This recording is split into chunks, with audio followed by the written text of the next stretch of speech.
పడేసింది ఎలా పడేసాం అలాగే ఉంటుందా? అది కొద్ది రోజుల తర్వాత భూమిలోకి వెళ్ళిపోయి కుళ్ళిపోయి ఏమవుతుంది, మళ్ళీ చిన్న మొక్కగా మొలుస్తూ ఉంటుంది. ఆ మొక్క అలా ఉండిపోద్దా? చిన్న మొక్కలా ఉండిపోద్దా అండి? మనం నీళ్ళేయకుండా అది ఏమైపోతుంటుంది, ఎలాగా అది అలా ఎదిగి చింతైపోతుంది, అది పెద్ద వృక్షం అయిపోతుంది. మనకి కేజీలు చింతపండు ఇచ్చినంత వృక్షం అయిపోతుంది. అదేంటి, దాన్ని చూసినప్పుడు మనకి చింతపండు చూసినప్పుడు చింతపండుగా ఒక జీవితం, మళ్ళీ దాన్ని మనం వాడుకొని మట్టిలో పడేసిన తర్వాత కూడా దానికి ఏమొచ్చింది, మరొక జీవితం.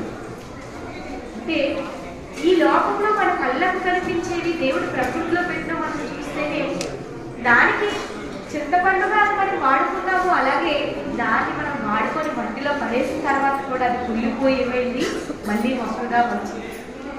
అదొక బ్రతుకు, ఇదొక బ్రతుకు. అలాగే బంగారు